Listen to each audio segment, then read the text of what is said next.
we became hollows, we transformed from humans to beasts. And then, as Arankars, we regained our sense of reason. Those with the ability to reason must have a purpose to fight.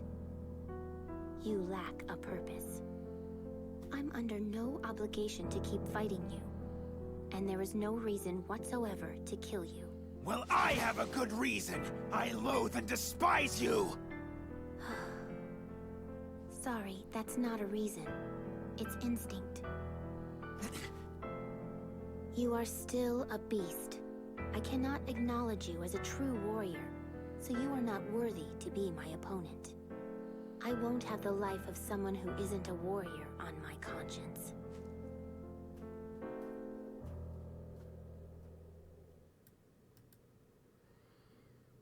Nelliel to Odelschwanck.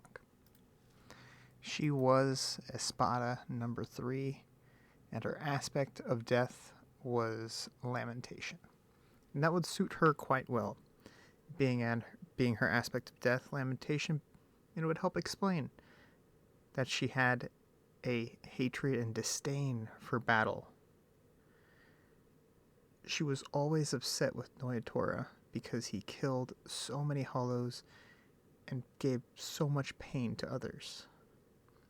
And ultimately that would lead to her downfall and force Zalaporo and Noyatora to team up against her, because she lamented the fact that Zalaporo would hurt his fraction, which was her friend Roka. However, because of her defeat and being cast out, it was her lament that would ultimately lead to her freedom. Because from that, she was able to turn from Aizen, become friends with Ichigo, and begin a new life. Now, her story doesn't quite end there. It does go on to the 1,000-Year Blood War arc, but I am not going to get into that because the anime is still going on. But with that, guys, howdy folks, Laxo here. And today, we are going to go ahead and get into Nelliel to Odelschwanck. She is quite a good character. However, before we get into that, if you guys would like to jump around to any spot, feel free to check the description. I will have the entire list down there of wherever you can hop into the video. First, I'm going to be going over her kit, then I will be jumping over to her Warsouls, and then I will be checking out team comps that she works well with. I'll be going through 1v1s, 6v6s, and then after all of that, I'm going to jump back to where I would rank her in a tier list,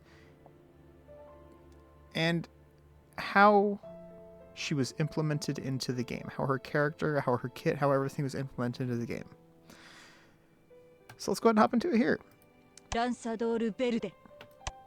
Alright, Nell, starting off with her mastery skill. Deals damage to a single target and ignores 50% of the target's defense, deals additional damage to the target equal to 30% of Nelliel's attack, multiplied by the number of bleed stacks on the target.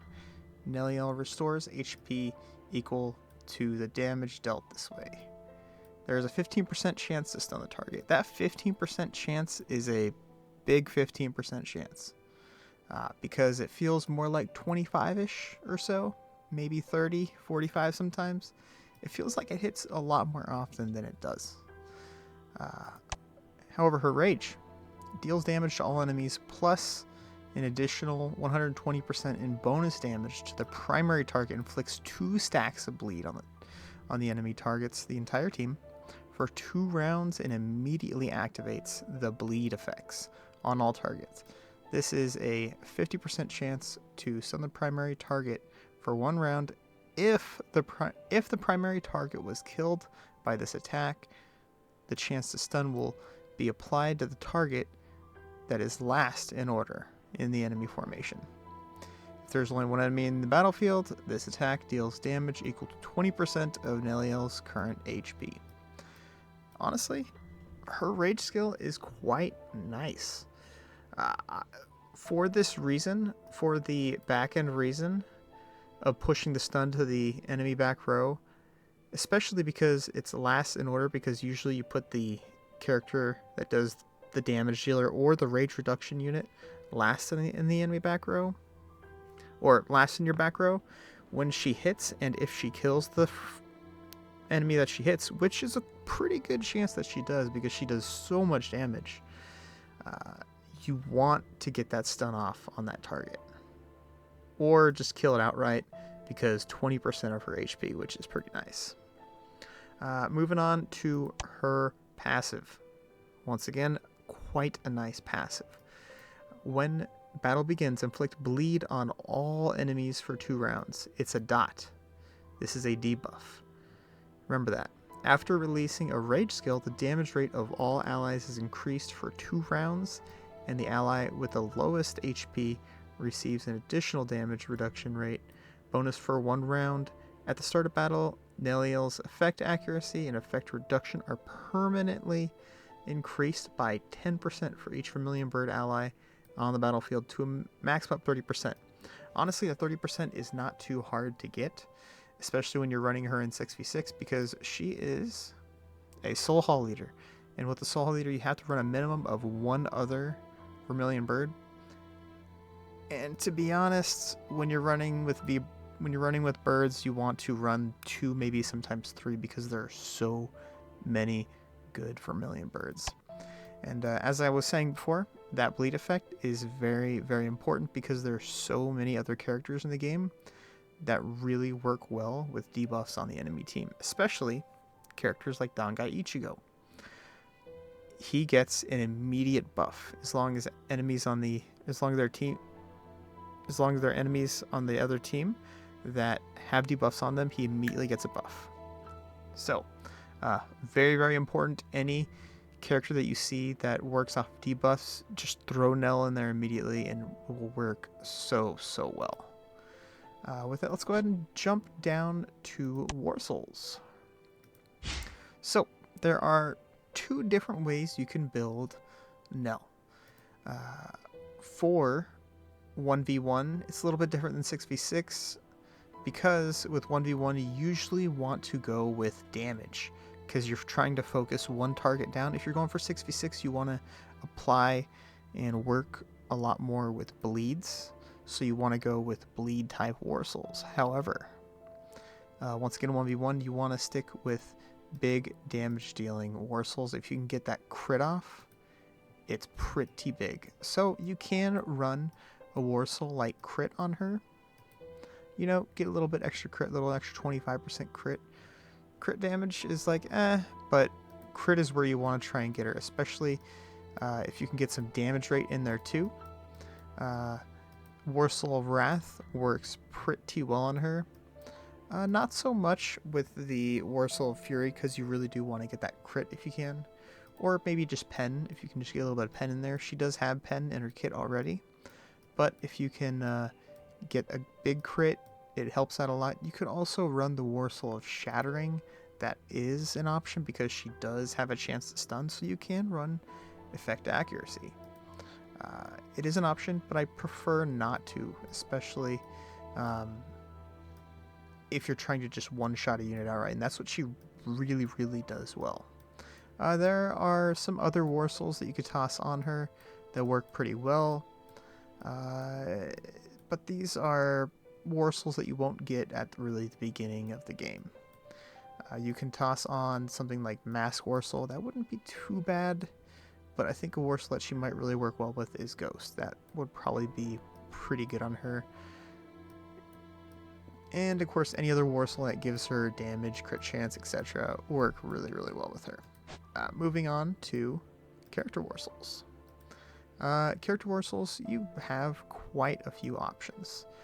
If you want to run something like Warsoul of Evil on her to get that extra chance to stun, that would be really, really, really good. But you could also run other Warsouls that are just a little bit of damage here and there. You can run something like Permafrost, just to make sure you get that Mastery skill at the beginning. You could also run something like an Eisen Warsoul Chaos, just to steal the enemy's attack to help push it towards bleed towards the enemy, or you can run a Warsoul like Soaring, because usually she will get the rage off early in the game, early in the rounds to do a lot of damage. And then usually there aren't too many other defensive Warsouls you can run. However, you can run a Warsoul like Warsoul of Prayer. Lower the crit resist chance. It's not bad. You can run something... yeah, there's a crit resist chance. And then you can also just increase your effect accuracy. Increases the effect accuracy by 12.5%. That's also pretty good as well. And if you're running with that, that'll also ease you up on a little bit of effect accuracy. You can run more damage. Moving on to 1v1. In 1v1, you want to run... I'm sorry, in 6v6, you want to run Bleed. You want to try and run heavy Bleed, which is where I usually like to build her. With that, I could toss on something like Crimson. Crimson works really, really well with her because, as you can see, bleed damage by, let's just say, 90+%. That is pretty good. Any other Warsouls you could use? You could probably run something like Crippling, maybe. Not really a big fan of Crippling, but you could run it as a possibility. But once again, you could come up here, run Warsoul of Wrath, Warsoul of Crit, anything like that, but I really do like to focus on Bleed with her when I'm running her in the 6v6. If you are looking at Warsouls, one thing I do like to run is, where was the eyes in Warsoul? There you go. Night Walk Warsoul.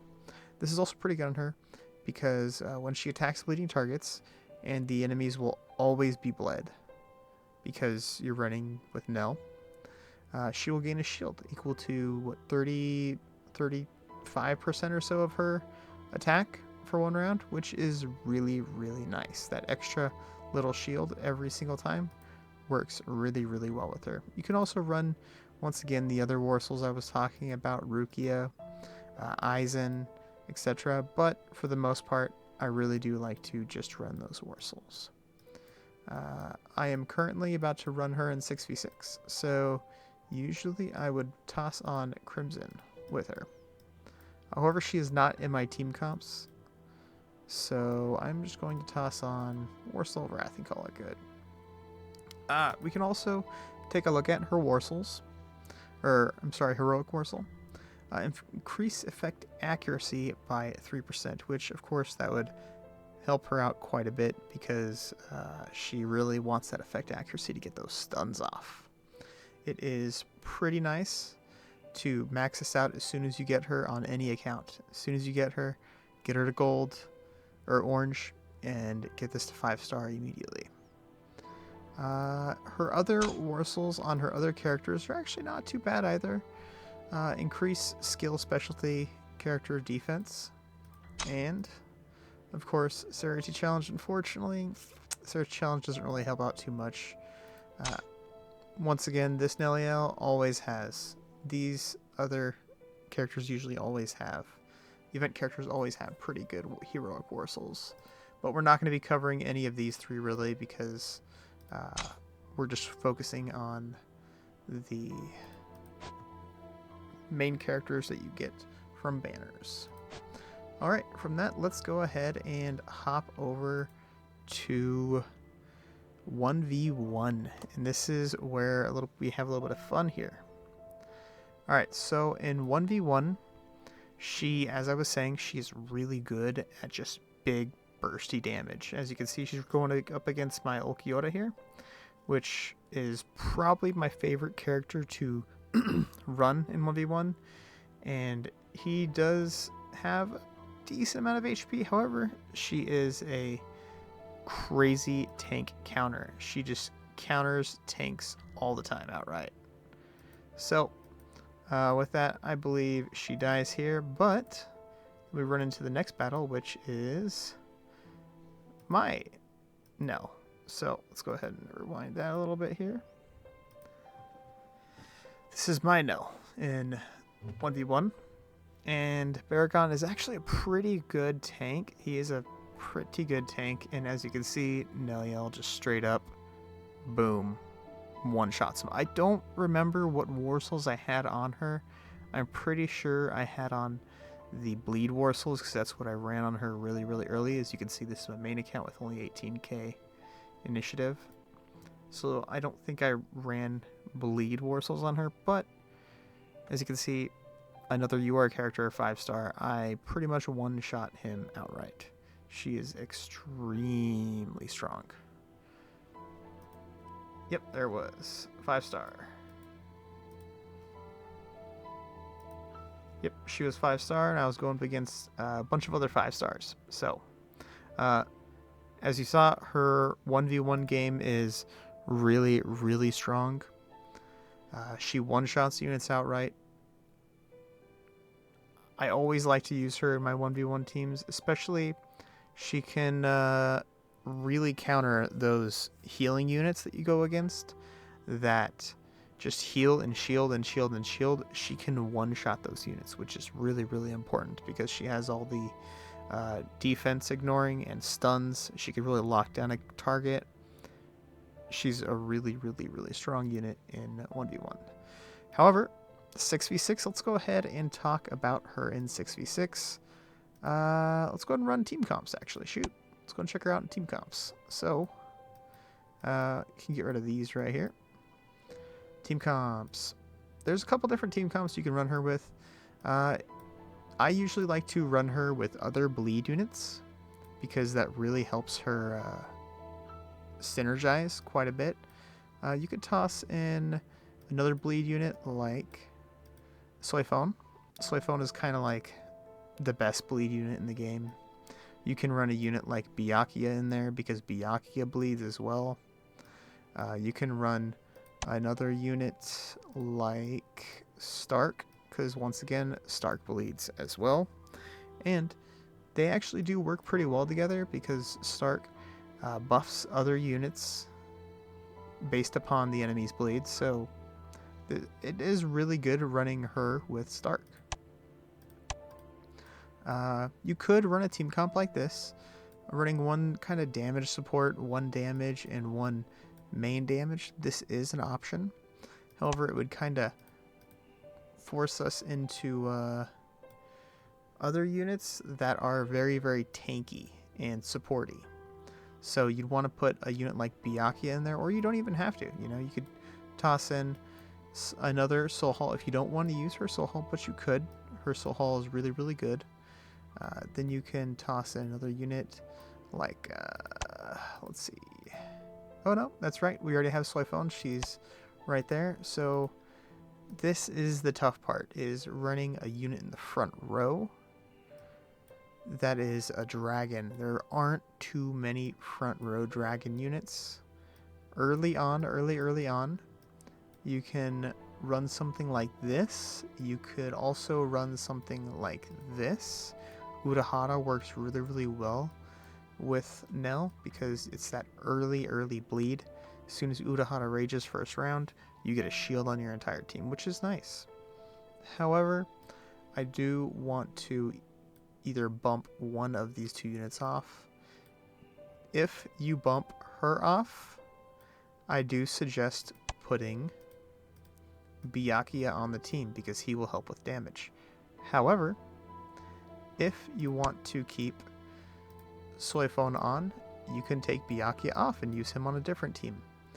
And with that, you could toss on another unit, either a healer, you could toss on a get out of jail free card or res, or you could toss on Byakuya is not too bad, you know, a little bit of rage control. Probably don't want to run Ulquiorra on the team because you really do want to use her Soul Hall, but you can. You can also run Sodeno.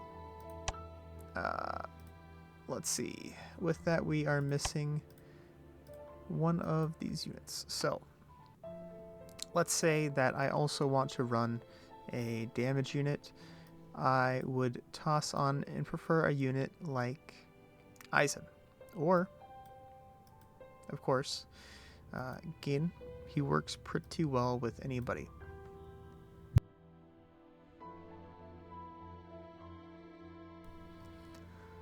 But of course, my go-to, my favorite unit to run on Nell teams is Dangai Ichigo. Because he gets the early game big DPS, big damage buff if there are debuffs on the enemy team. And of course, Ichigo provides those Ichigo benefits from all of her debuffs. So, I do like to run her with Ichigo. And from the front row, I would just pop over, toss on a unit. You could toss on something like Rukia. You could toss on, if you're worried about one of your units dying, which is a very, very possible thing, you could toss on her. Once again, you could also toss on Byakuya. He is pretty good. And he also benefits on other units that attack the entire enemy team. So, honestly, a team comp like this isn't too far-fetched. It's not a bad team comp, really. However, if you're trying to go for just a I win team, I would suggest something like this. Toss her out, put her in, grab a unit like, could toss in something like this, or if you're trying to be really mean, you could toss in a unit like this. And then from there, you just raffle stomp the enemy team. There's nothing they could do about a team comp like this. It's just too rough for them to handle. Let's go ahead and take a look at the team comp that I have right now. Let's see. I need to kill the sound because, unfortunately, I can get in trouble for having music on. Alright, so let's run a battle over here real quick. Let's just grab this. Alright. Yeah. So this is a team comp that I'm running right now. This is an arena specific team comp because you can get away with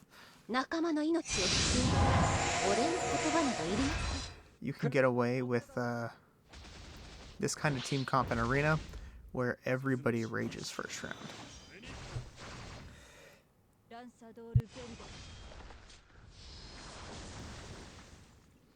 As you can see, Nell goes off, puts a whole bunch of bleeds on the enemy, and Soifon goes off, gets all of her rage back, and then she rages again. And usually with a team comp like this, you can just get away with things like this as well. As you can see, she did quite a bit of damage. 12 million damage. And of course, Soifon did 60 mil. And she raged twice. Obviously, that's not perfectly accurate because you saw higher damage numbers than that. But still works pretty well. And in Arena, you can use her and get away with janky little team comps like that, no problem. Alright, moving on from there. Where would I place her on a tier list? So, I'd say in 6v6, I'd probably place her, and by the way, in case anybody is curious, you can at any point in time see my tier list that I've already made.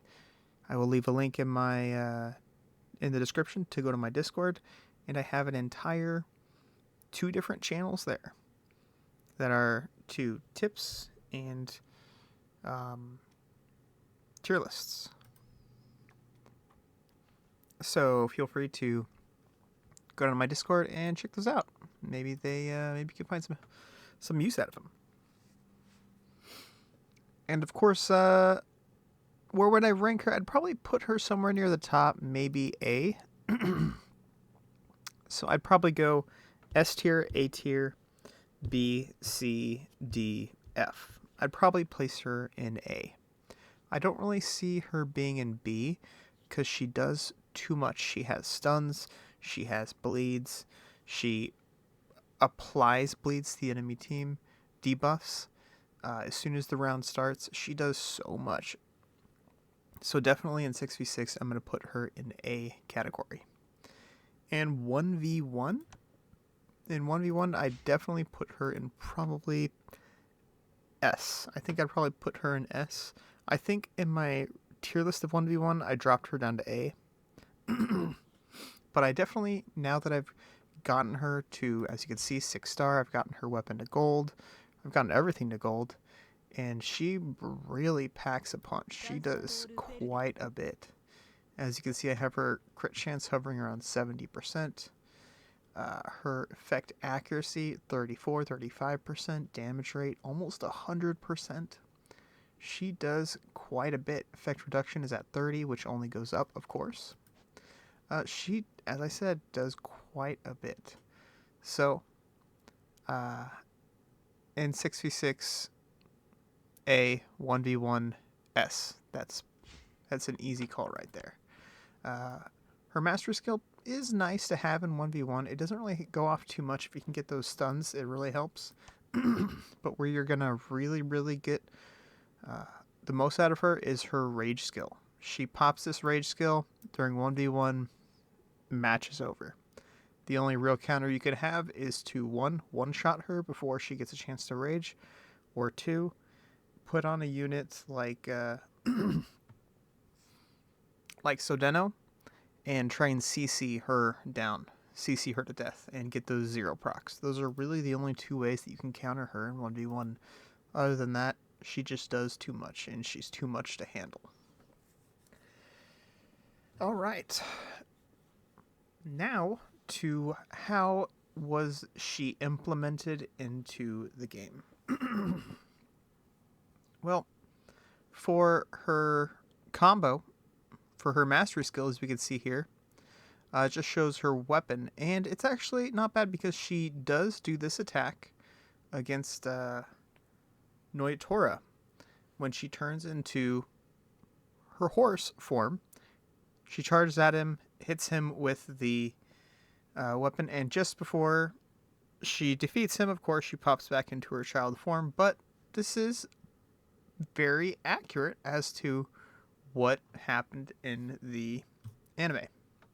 Her rage skill, I don't really think she ever did this in the anime, which it wouldn't make sense as to why she would use a giant big bursty attack and hurt everybody. But of course, you know, we can't be perfect in the game, and anime or manga can't have a 1-to-1 ratio there. So doesn't really make too much sense to me. Maybe I'm forgetting Lanzo de Vorde. Maybe I'm forgetting something, maybe not. You guys can tell me in the comment section what I'm forgetting. And of course, the Guardian. I think this does make sense because she does take like a guardian, like a mother, like a helper type figure. You know, she's always trying to help others. She's always trying to save others. So the name the Guardian does make sense. And I really do think that they did well with this. As far as the bleeding, the early game bleed, of course, how this was implemented in the game as far as the skill goes, I wouldn't really say it was done well because there really was not much bleeding done by others. You know, she was always a very passive, happy, friendly helper, lover, so to say. And but you know, that's where the Guardian comes from. With that, I'd probably give her a B. I think they did a decent job. Maybe a yeah, I'd say a flat B. I'd say B, not B minus or B plus, but I think B is probably a good spot to where she would be with everything here. And of course, with that, guys, that is actually going to wrap this one up here. Next on the list. Go ahead and swap scenes here. Next on the list, looking like we have Ulquiorra. Look at that. This next one is going to be a good one, I feel. I feel like I'm going to try and put a lot of effort into Ulquiorra version 2. Just like I did with Ulquiorra version 1. So, should be fun. Can't wait. Hopefully I can get it out here soon. But with that, you guys, I am going to wrap this one up. I hope you enjoyed it. If you did enjoy it, feel free to leave me a like. leave a comment saying, hey, good job, Lax, did a good job. Or, once again, if you want to come hang out with the community, join the Discord. Link will be in the description as usual. And with that, guys, catch you on the next one. Peace. Peace.